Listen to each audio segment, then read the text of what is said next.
You are now locked into Radio Juxtapoz, the home of contemporary art and culture conversation. Coming up today. I follow my gut a lot. So sometimes like a police officer just gandering off into the distance is something that I will focus on, because you could tell that like he's thinking about something that's so beyond this point that I'm now interested into it. You know, when they get caught up into their own world, that's when I get caught up into theirs. This is Radio Juxtapoz.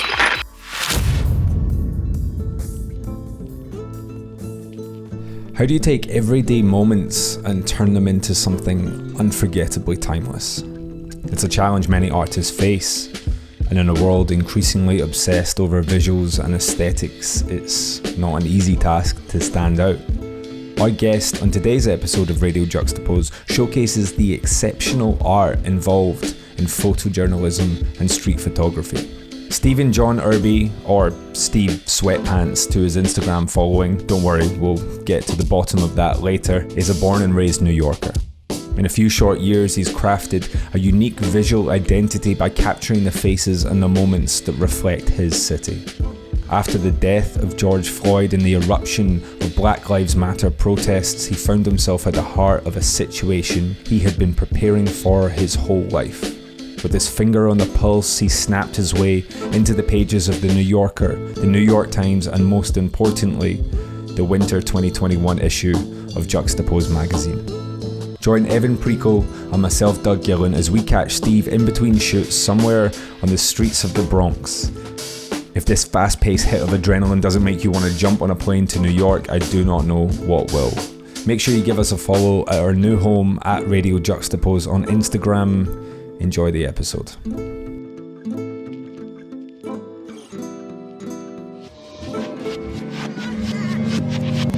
Yo, what's going on? What's going on? How's it going? This is awesome. This is like purely New York vibe right now, where I hear the fire engines as soon as you get on the phone. Yeah, it's like, and I'm definitely in the Bronx today, and I'm trying to find the most quiet spot I can be. And I'm just looking around like, nah, it's a dub. But you know, this is New York. It is what it is. This is in real time. Wait. Okay, so hold on a second. So wait, when we first got in contact with you today, you're shooting with the New York Knicks. You got to talk about that. Yeah, so right now I'm on the job with the New York Knicks. Shout out to my homie New York Nico, putting me on for this one. So I've been working with the Knicks for a couple of years, but this shoot is like in preparation for like, you know, the year of after the bubble. Now they're going to go into this new season, new beginnings. So now it's like talking about like, is New York really still dead or not? And clearly we're not dead. You hear motherfuckers riding dirt bikes and doing ATVs at 11 a.m. So I was actually chilling with Earl the Pearl and Allen Houston. With Earl the Pearl, who's like obviously like the biggest legend in New York history, and Allen Houston is like my favorite basketball player of all time. So. All right, so I'm just going to say this, and Doug, I'm sorry because we're getting into American basketball, but I saw like some sort of like housing show of like Allen Houston's house in New Jersey is like the most amazing. It's like a Versailles palace, dude. It's crazy. And I forgot he made a ton of money. He got like the first $100 million deal, like early 2000s. Yeah. You know, I remember that. But honestly, like Allen Houston is the coolest shit too. So it's mad random. It's definitely a very New York day. So I apologize for being like a little bit all over the place today. No, thank you for making time. Yeah, it's cool. I kind of expected nothing less, to be honest. Can you give us a quick 360 of where you are? The podcast listeners will love this. Live in the Bronx. Oh yeah, this is great for the listeners. Just verbally describe everything that you can see just now. So right now I see, the block is hot. There's graffiti. There is fucked up tires, burnt tires on the street. There's a dude doing wheelies on a motorcycle. You know, it's a normal Bronx day. So how often are you out shooting photos at this point? Like for these kind of jobs, for like the commercial jobs, for the photojournalism stuff? Like, is it every day at this point? It definitely goes through its waves. Recently, like the last 6 to 8 months has been relentless. You know what I mean? Like if I have 3 days for myself to like kind of chill and recuperate, the next 3-4 days will be back to back assignments. And, you know, I'm super blessed and really grateful. You know, I've been able to work with New York Mag a lot, the New Yorker, and then a lot with the Knicks over the last couple of years. So it's been a mixed bag of like, oh man, we want your ass to be in the streets today. And I'm a hustler before I'm a photographer, so I always do it. You know what I mean? How have you felt about 2020 then? Sitting in the middle of this like crazy, chaotic year, but also, here you are. It's kind of crazy for me because 2019 for me was the worst year of my life for me. My pops got 4 strokes last year. That's like, this is the dude who's like the strongest. That was my Superman, to see him going from his whole situation. He's still here to this day too, which is crazy. Like we just celebrated his 60th birthday like 4 days ago, which awesome. Man survived 4 strokes and still could be alive. If I had half a stroke, I'm dead. You know what I mean? So that was terrible for me. So 2020 was kind of an interesting way of like, I've already felt like I've been in the worst situation ever when you have a sick parent. Like, it changes everything, So 2020 was interesting because I obviously was clearly like seeing Black people get killed by police. Still to this day, like it's something that always is going to trigger me and is going to make me go completely into some dark places. And then it felt like everybody was in unison for the same time for that. But I was able to actually like heal faster because I wasn't doing it by myself in a weird way. Even though we're all alone and like isolated, nobody's actually doing this by themselves mentally if you want to, you know what I mean? So there's been a lot of dope conversations with a lot of close friends. Shout out to Raheem Black Soap. I spend hours and hours talking to him about everything in life, honestly. And it's been an interesting year. It's definitely been surreal, but I have to say that this has been the most successful year of my life, and I hate to be that fucking guy to say that shit. And I feel like a schmuck every time I do it, but like this year's been the shit for me, and I've been hustling my ass off, and people actually want to hear the truth now instead of like, just getting the foo-foo shit, you know what I mean? So this year for me has been important.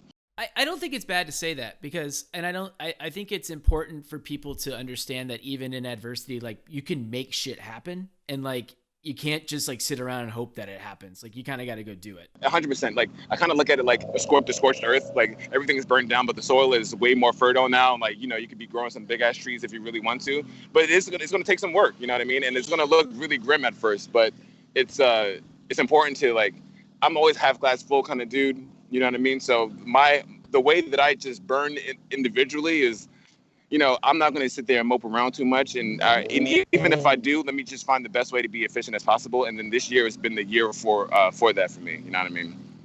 Can you describe a little bit about those early sort of stages as the BLM started kind of like really gaining momentum and then you were out in the streets? Like, what was that energy like and how were you approaching your craft during this period?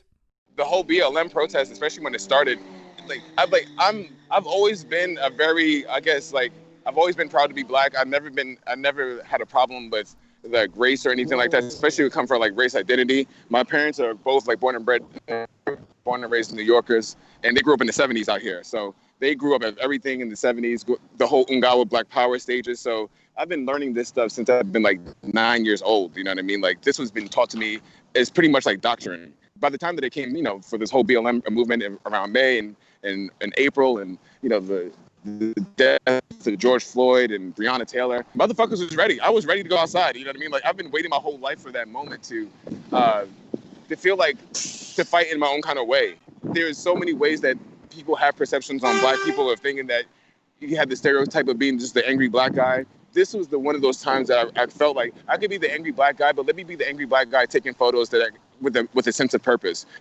So it's not always like revolving around these conversations of this destruction and all this other stuff where people try to lean towards. I looked at the protest for the moment of not only to tell the truth, but like to actually empower my people, Black, Spanish folks, and people who are just not bigots and racists in general. Like, if you're down with that, like, this is for you. Like I said, I've been waiting for that moment my whole life. Like, I don't get scared of that shit. I go right to the fire.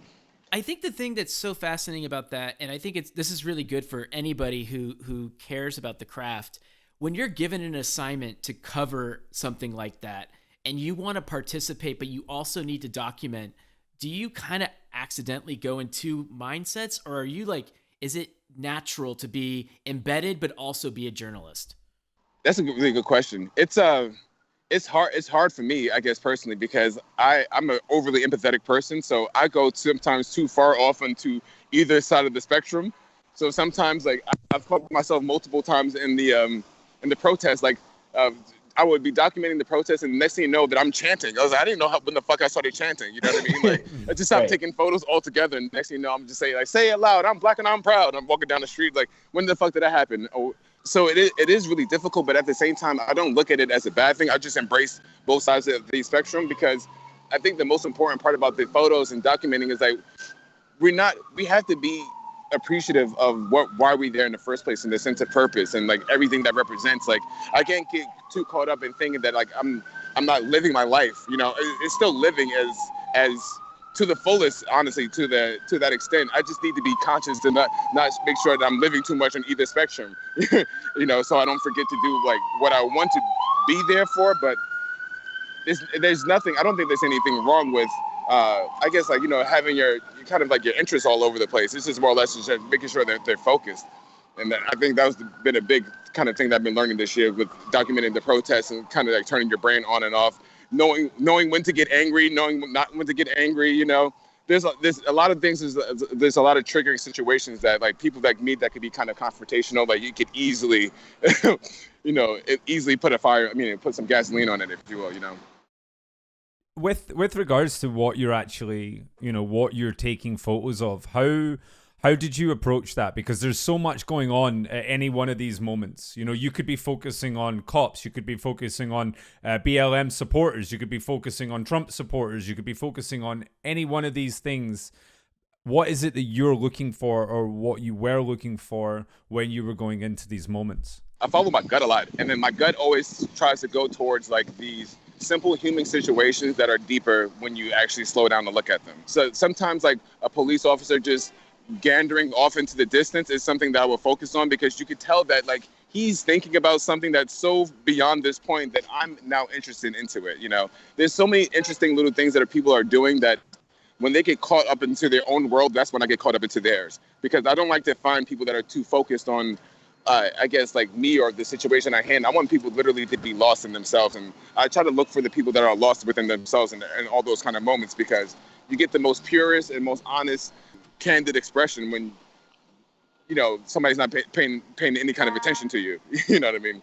So it's always kind of a balance of finding that, and at the same time, I don't mind interacting with some people, especially if the situation has it. But I really don't like dictating the truth. You know, I like to tell it as it is. So I really just try to find people that are lost in their own sauce, if you will.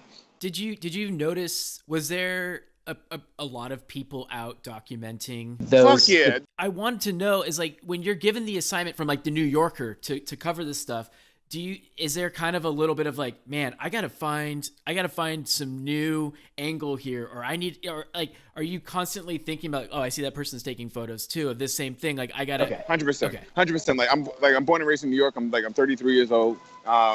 This is like, I grew up in the era where, like, you know, you didn't want to go to school with crusty sneakers on because you would get made fun of the next day. You didn't want to go to school without knowing the G Unit freestyle, because, like, you know, I'm from Jamaica, Queens. You cannot go to school without knowing the new G Unit freestyle. So it's the same level of competition and uniqueness and perspective that you always are striving for in New York. So if I'm walking down the street and I've seen, like, it happens on a lot of those protests all the time, you would see a bunch of photographers taking a photo of the one guy laying on the ground, like, you know, praying or something like that. I would step over that whole motherfucker and just go to the next person. You know what I mean? Like, I don't want to take any photo of anything else. And if it does happen, then obviously I'm not mad at it, because it's life. But my every single photo, I'm trying to be different. In amongst all this, when there's so much kind of competition and so many people all kind of trying to get this shot, how do you stand out? I think that question is something I don't know if anybody can ever truly answer. But I think for me, it's more or less of just being honest about where I'm coming from with my photos. I think the more honest with you are, especially with photography, with photography, painting, and writing, I feel like those three art forms are people don't give credit enough to your origins from why you do the things you do. And I feel like my origin story of me being born and raised in New York dictates the photos that I want to take. It dictates what I look at. It dictates how I talk. It dictates my way of life. So I hope that all those little kind of things are sprinkled into my images. You know, every single photo has, you know, a bunch of Steve Sweatpants sauce all over it. You know what I mean? And then nobody else could take that. You know what I mean? And if somebody does, they does. And, like, you know, you can sell it as a preset all you want, but, you know, you can't be me. You know, and I don't want to be you either. You know, like, why does anybody else want to be somebody? Like, you know, I'm always inspired by photographers that, like I was kind of alluding to before, that are lost into their own kind of world. You know what I mean? Like, if you're into your own shit, like, let me be into that as well too, so we could kind of learn and grow this thing together. Like, who wants a bunch of clones? You know, it's whack as hell. Well, okay, that's interesting because you in the spread we did with you in Juxtapoz this last issue, like there's a mixture of set photo shoots that you did with models, and there's also the street stuff, and the aesthetic is so similar. Like you're able to keep your aesthetic like pretty similar throughout, which is like very unique to be able to pull that off. Spontaneity and also setting up things. How are you able to pull that off? And also is it something that like it kind of even surprises you if you put all this stuff together, it's all you, even though you're really dealing with situations that are not the same. I come from a strong background of my pops is a contractor and an electrician, and on top of that, like I didn't want to be an electrician or a contractor, but I still had to like put together homes and like wire cribs and stuff like that, and do like put together my own kind of house, if you will. You know what I mean? So when I started working retail, like my job was always to sell somebody something, and I hated that because like unless I liked the product, I would never want to talk about that shit. You know what I mean? Like I worked at GameStop on 34th Street for a long time, so like. If at that time ask me anything about Elder Scrolls or like, you know, or anything about like Skyrim, I will tell you about that game front to back. But don't ask me about Wii Fit Trainer. You know what I mean? Like I have no fucking idea. You know what I mean? So like I won't talk about it. I won't try to sell you on it. You know what I mean? And it's the same kind of thing, and I put into my photography. Like I really just work with the things I love. You know, and if I love it, I could be able to articulate it. I could change the perspective. I can document it honestly. But I don't work with things I don't like. I truly, not to say that I don't like being in a situation, I mean like actually liking the product or the person or the place, you know. I really try to keep those things really cohesive because it translates into the work so much that you can tell when somebody doesn't want to be there. And I never wanted my work to feel like this dude doesn't want to be there. You know, I don't want people to tell my difference between my street work and my editorial work because I still love both those things. Like I love chilling with Derrick Rose as much as I love chilling with the dude at the bodega. And I want them to have that same kind of feeling to them. And I think it's important to not have like this pretentious tone in my work. You know, I want it to be like almost like this universal kind of love that I'm trying to spread throughout the work where nobody feels too much more important than the next. It's just all situational, you know what I mean? Shout out to Charles Moore for writing the article in Juxtapoz. Charles is fantastic. But can you just tell us about how you got from GameStop to shooting for the Washington Post and the New Yorker and New York Magazine? Like, what were you a photographer? Like, were you shooting photos before that, or is it just all spontaneous from a moment at that time? Pretty much, honestly. Like when I'm working at GameStop, I worked at the GameStop on 34th Street and 14th Street. So if anybody used to go to those stores back in the day, like early 2010s, like late 2000s, like they would have definitely seen me in there selling them Gears of War 3 or something like that.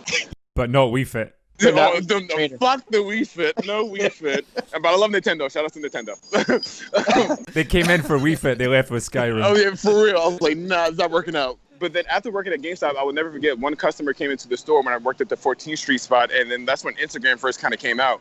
And I've already been like familiar with cameras and like definitely knew about them and stuff. But like my internet experience was all video games and like in Hypebeast message boards. You know what I mean? Like I was big on the ISS forums. I was big on Hypebeast message boards. Like I'm from New York. You know, we buy sneakers and gear. So photography before was about like if you have all the Supreme on, you better make sure you have like a decent camera that you're taking a photo and all the Supreme. So that's what it was at first, and it kind of like, and then after that, I left that kind of stage of it.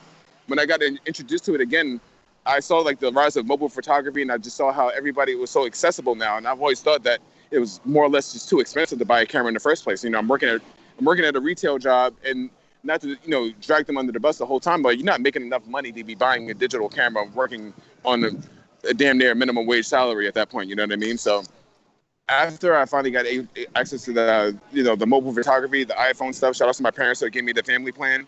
It really just opened up my eyes, and for the first time in my life, I had a sense of control that I never had with all the jobs that I worked at. Like there was nobody to tell me what to do. I got to work on my own time. I got to actually work on my own creativity. I got to work on my own imagination, and I got really lost in the Instagram community. I started chilling with dudes like Jay and Silva. Shout out to him all the time. Dave Krugman, I always shout those dudes out. But between Dave Silva and Raheem Black Soap, we really built like a network of homies that were honest, that were chilling together, that were sharing the work. It wasn't like this weird, pretentious vibe that usually comes with the art world.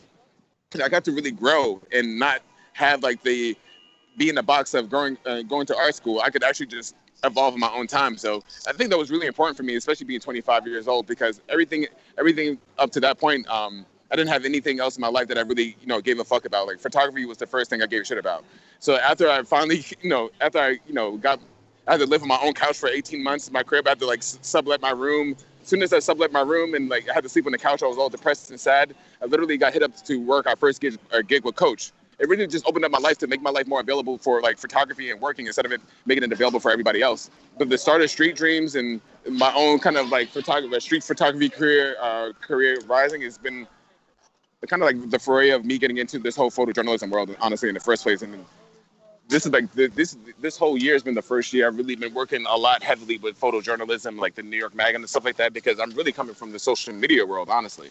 A lot of the clients that we usually work with has all been, the Nikes, the Bleacher Reports, the like I said, the Hondas, like all that kind of stuff. But now it's straight, going into the higher art world with like the New York Mag and then the New Yorker and Washington Post. So even the project with Ava DuVernay alone has been something that's been life-changing as well too. So all of it is just like, I feel like I've just been honest with people for so long, and then people know what they're getting from me, that I never give anybody some kind of bullshit. And then like I'm actually being able to reap some of those rewards now. Tell me about how you got that first gig. Oh, so the first gig with Coach, I don't know how they reached out to us in the first place. Was it through social media? Definitely through social media. A lot of it was through social media. I guess like when we first dropped Street Dreams, that was now 6 years ago. Half of my co-founders are based in Vancouver. So Eric and Mike C are both based out in Vancouver. So when we launched our first 2 magazines, we only had to print we only made like 100 prints or something like that. So it wasn't even that many. We did both the galleries in Vancouver, but the first time we did a gallery was in issue 3 in New York at the old spot Respace, RIP to Respace. When we did it at that spot, like we garnered some attention by that time. We started sharing the hashtag Street Dreams Mag, where everybody had a chance to be into the magazine.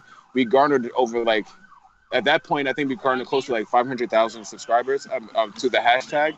Now I think we are 12 million shared subscribers under the hashtag for Street Dreams Mag. And that first gallery, that line wrapped around the block 3 times. And everybody and their mother from New York came out to that gallery, and then the police shut it down like in 15 minutes.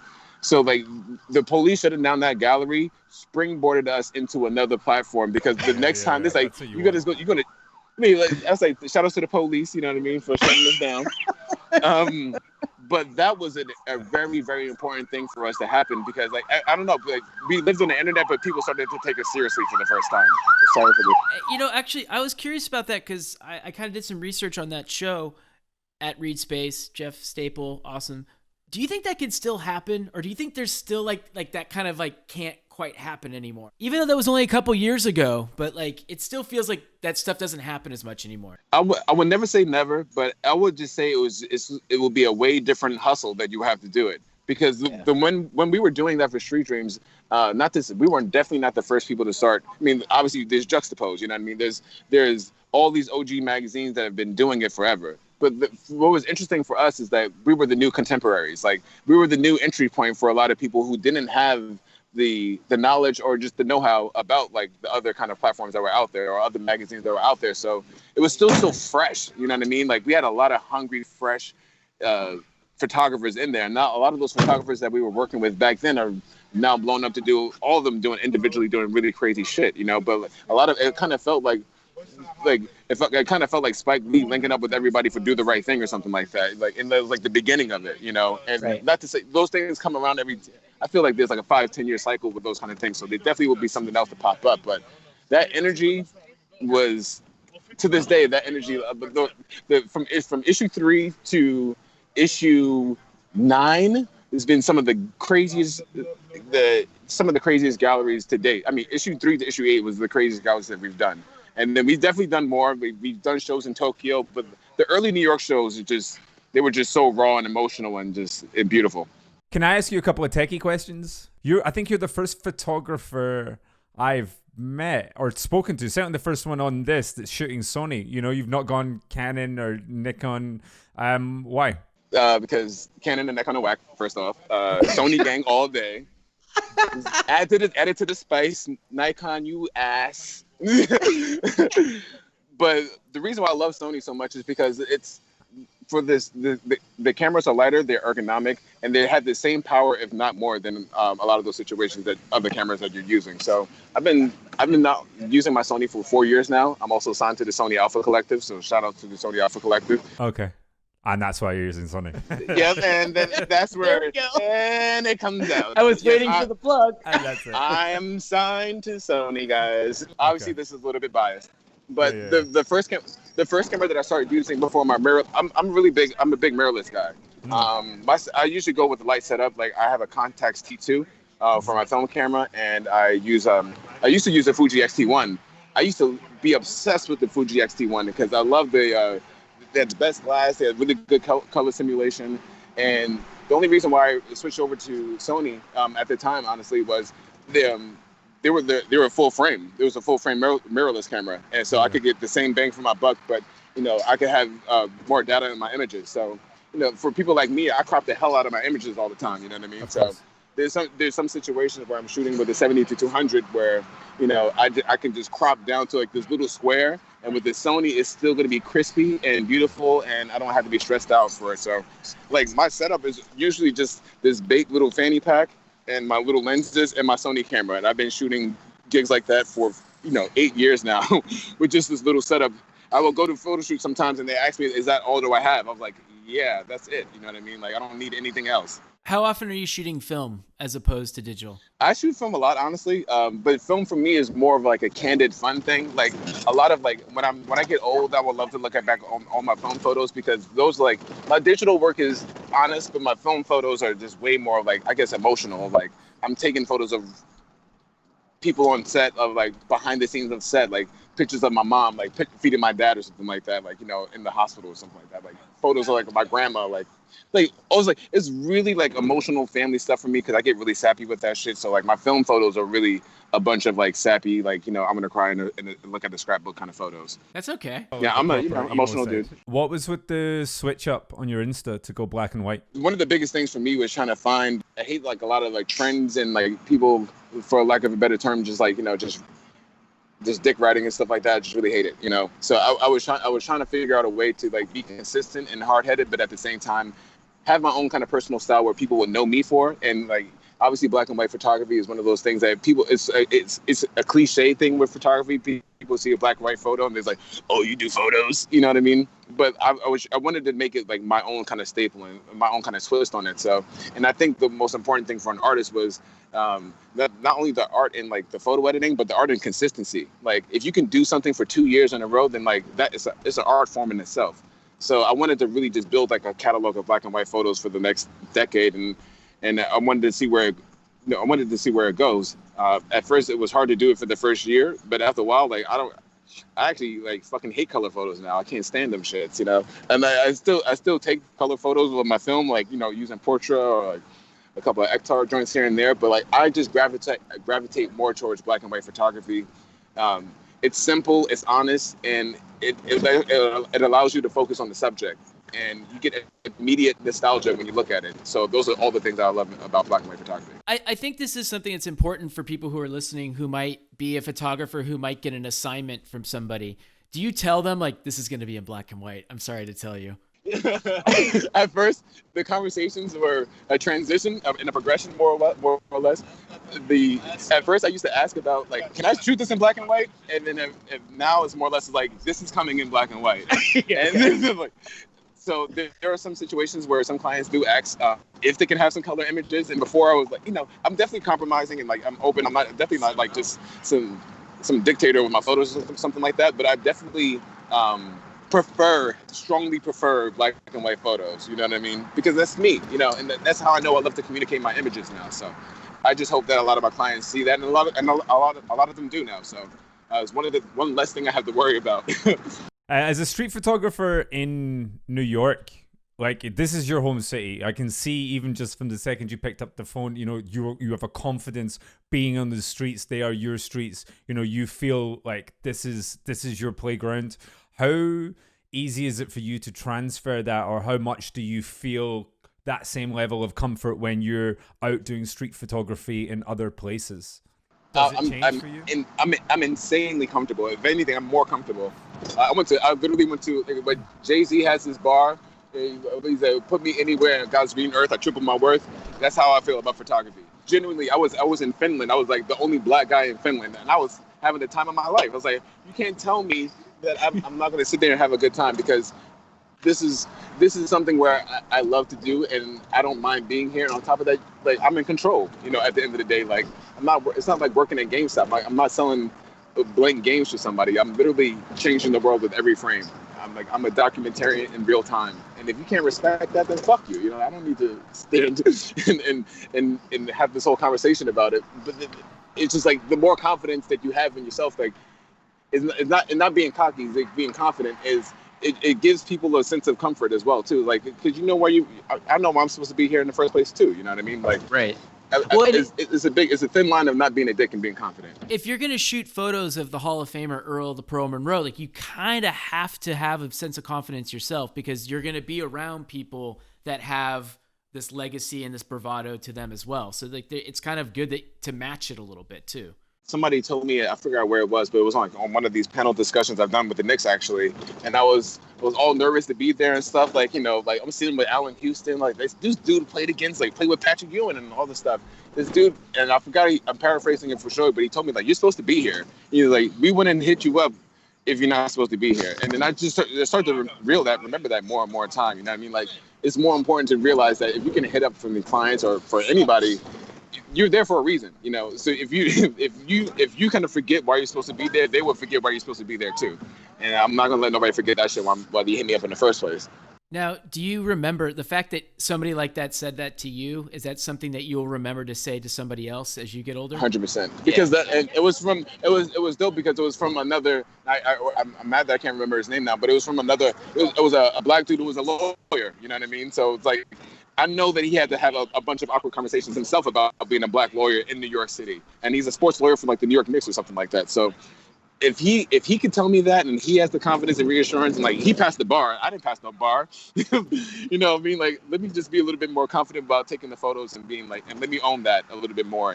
And being confident is more, it's like loving my own work some more. Sometimes you get so negative on yourself and always being quick to judge. Like, I don't try to be so judgmental on myself. I try to love myself as much as possible. You know what I mean? Like, it's already hard out there. Like, why do I want to fuck myself anymore? Why do I want to beat myself up more for saying, like, this photo is not a little bit perfect? Not to say that I'm not anal and very specific, but like, I genuinely love what I do, and I love my photos. So it helps my confidence. With regards to like you kind of like getting into photography and understanding it and everything like that, were you ever looking at it from like a technical angle of like framing and composition, or was it always something else to you that was more just like just trying to figure out a feeling and just a natural eye? It's a little bit of both, because being a sneakerhead and like being into like buying a bunch of gear and all that stuff like that, I love being composed. So like, composition and like being fly, it goes hand in hand with me. It's the same thing with being in photos. Like, my photo, I'm a composition fiend when it comes to photos. Like, and the composition is more or less not necessarily like doing too much. It's more or less how you position yourself. And your perspective at that right time and having the right lens. You know what I mean? Like, I love using the 85 and the 25 because I have my one wide prime and I have my one tight one. So I understand what I'm working with all the time and my parameters. So understanding my composition and being composed is the first step, because then I can focus on my intention and the feeling I'm trying to go for. You know what I mean? Because like, even for example today, like, I knew that we we're going to be going to Rucker Park, and I knew we would be working with Earl the Pearl. I was like, and I know that like Earl the Pearl is like 70 something years old. Like, I want to shoot a lot of low angle shots that are higher to make him look like the king and the legend that he is. Like, people call this man Black Jesus in the 70s. I had to make sure that why they called him Black Jesus, and make him look proud at the same time too. Like, make sure the sun is hitting him so that the light can hit and like reflect, so we can show like lightness and he's not chilling in the dark. It's like all these little things that you think about are like these little. It happens in the microcosm of a second when you actually give a fuck about the person you're photographing, or you care about what you're documenting, and you start to imagine like the perception of it. So first composition first, and then like composition first for sure, and then like the gut is like the cherry on top. Was it Earl the Pearl or Clyde Frazier that fucking rocked the mink coats and shit? It was Clyde Frazier rocked the minks, because Clyde's so fly. There's an Instagram called Clyde So Fly. If you want to see the best Clyde Walt Frazier outfits, one of the best Instagrams, hands down, by the way. I love that guy. He's also so smooth. I was nervous meeting him. I didn't know what to say, for sure. What's it like shooting street photography with a 200mm lens? I love it because it's obnoxious. It's like it's like being Slick Rick on the block, you know what I mean? Like walking around with the big old fucking lens. That's your eye patch. It is my eye patch, you know what I mean? At the same time, it's really important to try to get the details. I love like shooting with things that are not typical, because now I'm definitely getting a shot that nobody else is ever is going to try to even attempt to do in the first place. You know, right now I'm walking around the streets with a 100 to 400 right now. Okay, wow. And it's definitely difficult, but the photos that I do catch with it is insane. You know what I mean? Like, I actually was able to shoot this on a 400mm lens in the middle of Brooklyn. Like come on, you shitting me? Yeah, that's ridiculous. I don't know anyone else doing that. I think there's a reason for that, though. First off, you also have to be really crazy and also, like, you know, out of your mind a little bit. And I'm definitely one of those, both of them. We didn't even introduce you at the beginning of this podcast. Like, we're talking to Steven Irby, aka Steven Sweatpants on Instagram. You mentioned it in the article, but since people are going to be listening to this, where does the sweatpants come from? We got to talk about that. So my mom used to make fun of me all the time because anytime there used to be a time to wash the dishes or like take out the garbage, she was like, "Steven, can you wash the dishes?" Like, "Oh, Mom, let me put these sweatpants on before I do this activity." And it turned from me like trying to procrastinate all the time, but at the same time, it turned into like kind of like my superpower. Like, in order for me to do something that if I was going to be uncomfortable in an uncomfortable situation, like, allow me to be comfortable in my world with these sweatpants. And it kind of evolved into this like microcosm that I want people to be comfortable with my work, and also like I like people to be comfortable around me. So like Steve Sweatpants is, you know me. Steve is the most normal name ever, and at the same time, I want you to be comfortable with my work. I want you to be comfortable with everything that we bring to the table, with the creative direction, with the executive production, and everything that we do with Street Dreams. And like, you know, I'm not a pretentious guy. You know what I mean? Like, I never want my work to feel like, if I have the honor to be considered like getting into like a high art kind of world, I still don't want to be like snobby or ever have that kind of presence. Like, I want people to always be able to come up to talk to me like the dude you see, like the stoop kid chilling on the stoop. You know what I mean? Like, that's way more important to me. So the sweatpants is all originated from comfort. So sweatpants it's not leaving. You're gonna keep that moniker. Oh no, it's here. It ain't going nowhere. You know what I mean? And then I think it's like I'm not going to turn 50 and be like the artist formerly known as Steve Sweatpants. That would be a power move. There's only one guy that gets away with that. And it's Prince, you know what I mean? Like, R.I.P. to the legend. How has your relationship with New York changed over the years? It's interesting because I feel like my love for New York, it just gets stronger every day, and I feel so happy to say that. But like, I genuinely loved, you know, being born and raised in New York, and especially like when I for 25 years of my life, I walked around New York and not even noticing it was beautiful in a weird kind of way. You know what I mean? Like, I was just working, I was playing basketball, I was living life, I was being a hipster, I was being a little hood booger, I was being everything. You know, people in New York, we live a bunch of different lives by the time you're 25.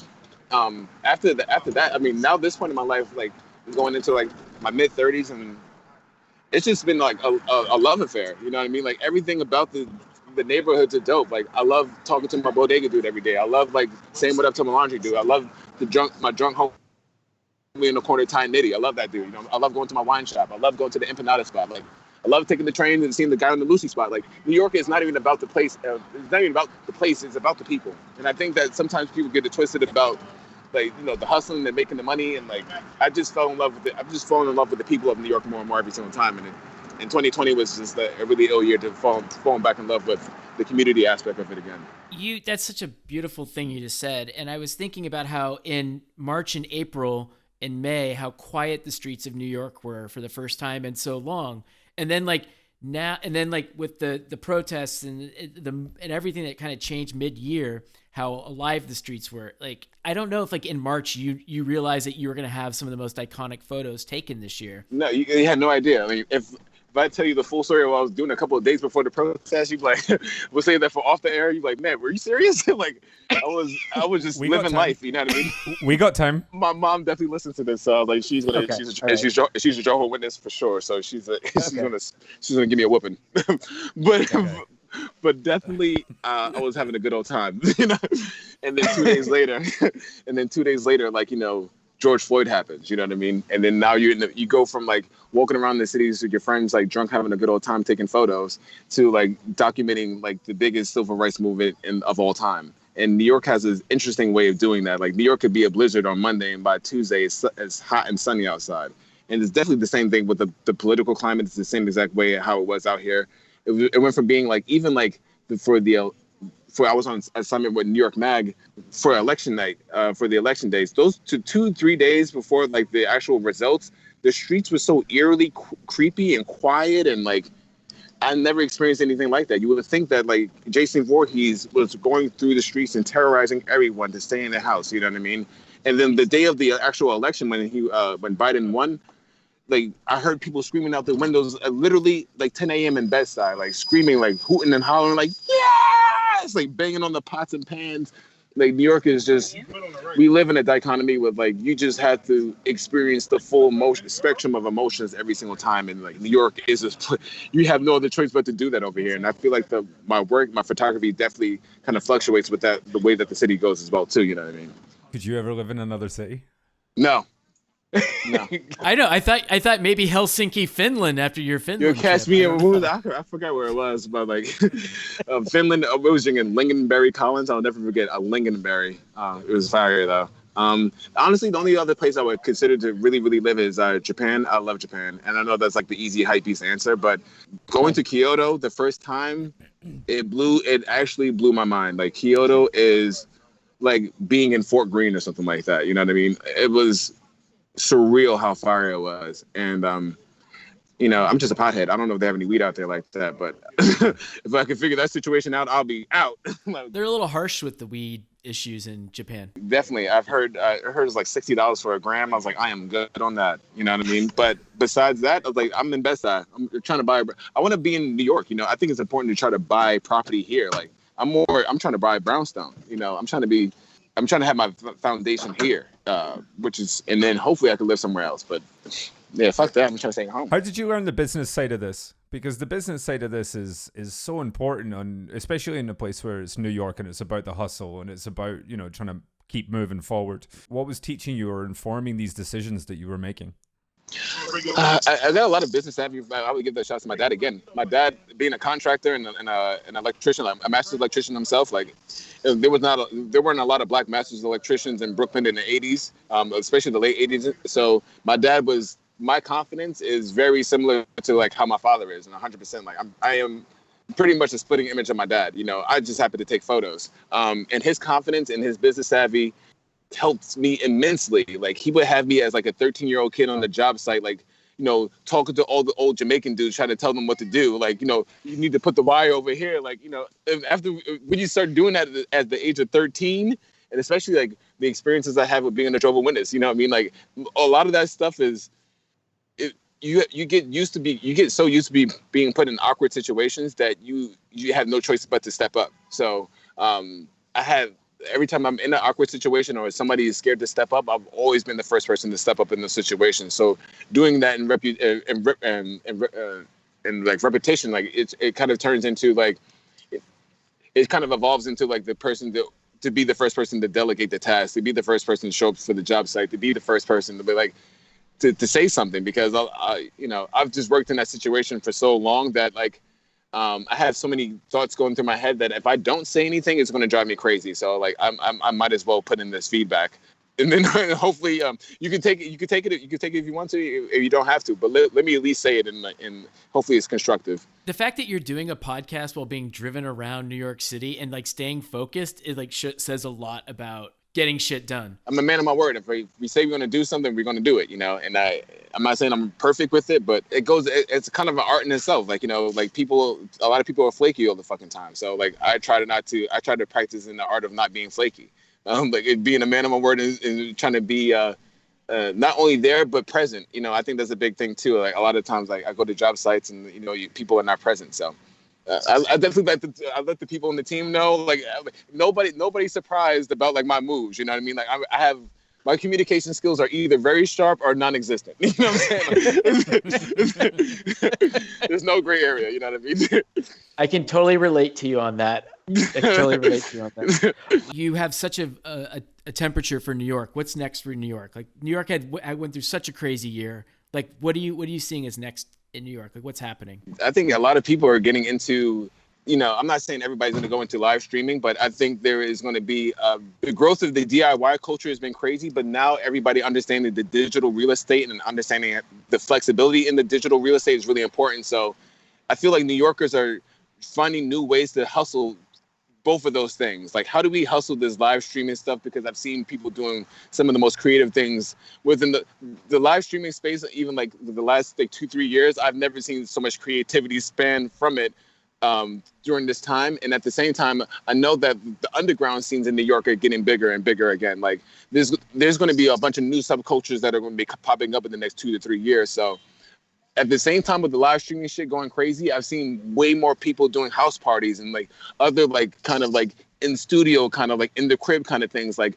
New York is going into like the 80s, if you will, because a lot of things are not closed down, but like not a lot of people want to be in those same kind of spots anymore. You look kind of wacky pulling up to a spot with 100 people. So if you know a homie in Queens or in Brooklyn that has like 10, 15 people in the brownstone or in the crib, and the next you know they have a video camera up, and next you know you're recording a little music video, and like you're seeing a lot of that happen right now. So you seem like this is an exciting time. Honestly, you're going to see some real pure creativity come out of New York, and a lot of it is has to do with the situations. Like New Yorkers need adversity to create dope shit. So like this is the time for it. So it's really exciting to see it. Honestly.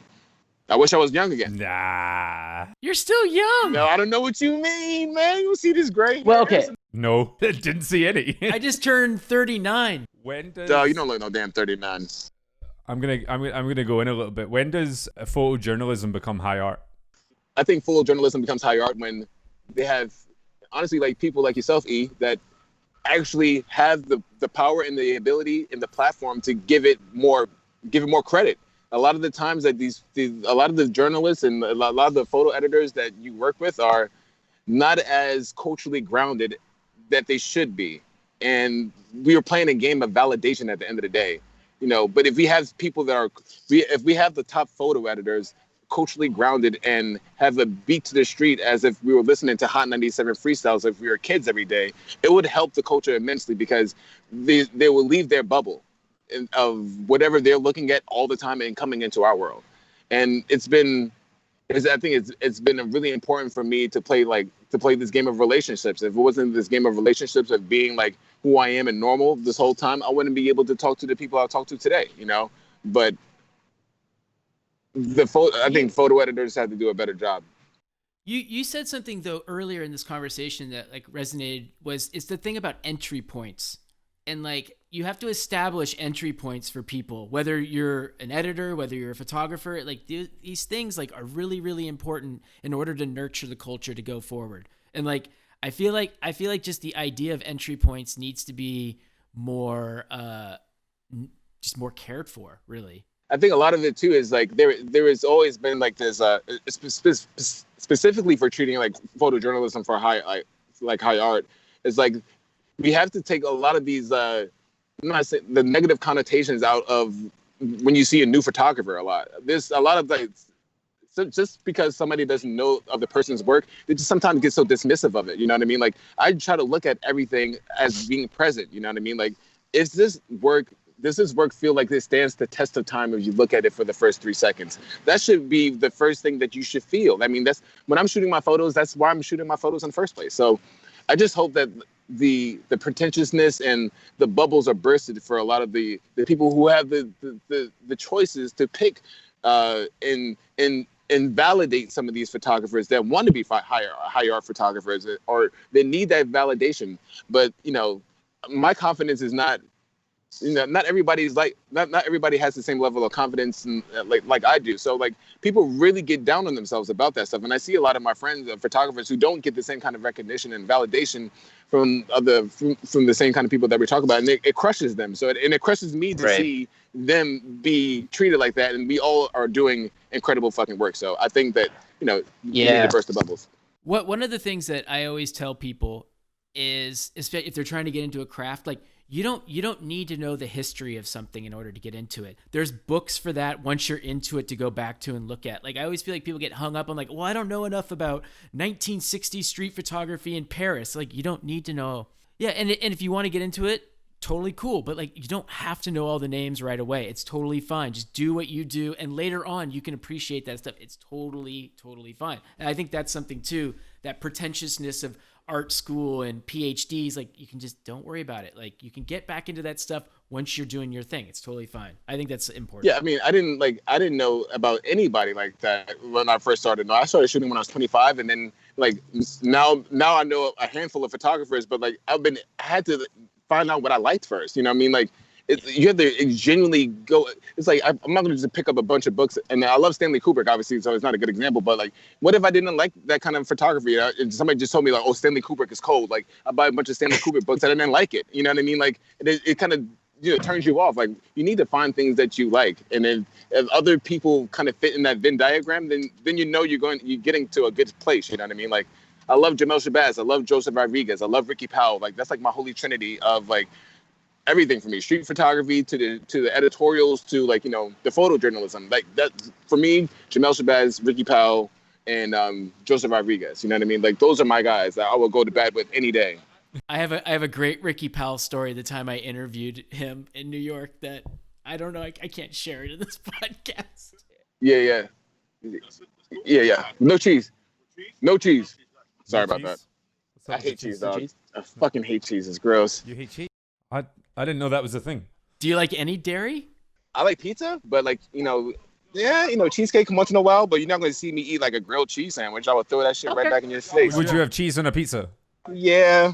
Like mozzarella, I don't mind mozzarella. Like American cheese, like is actually gross. You know what I mean? That's the most New York thing I've ever heard. I don't eat cheese, but I'll eat a slice of pizza. That's such a New York thing. It's straight blasphemy, 101. Man, I'm a complicated guy. Tell us about a shot you missed. A shot I missed?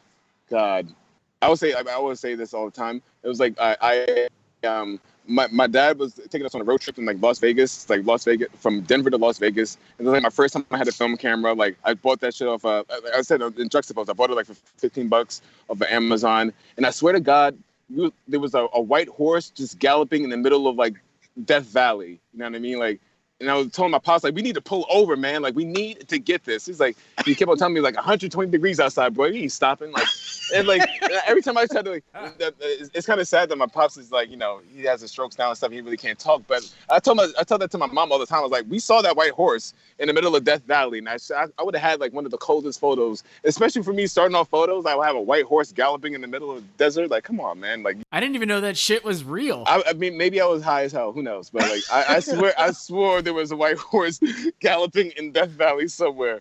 And I was with my dad, so that's one of my favorite memories from my dad. Even if it didn't happen, I knew we was both together.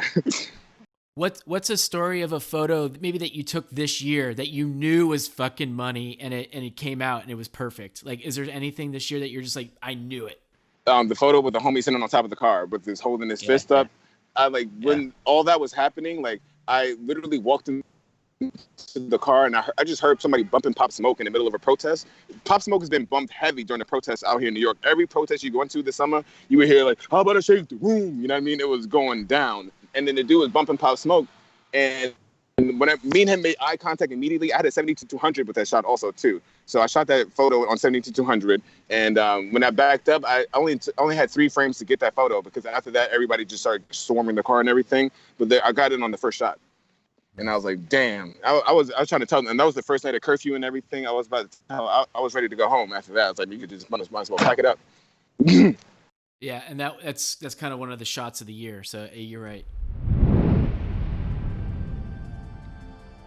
You can read the full interview with Steve in this season's issue of Juxtapoz magazine. Be sure to give him a follow on the socials. We'll be back with our final episode of the year real soon. Till then, take care of yourselves and each other. Peace.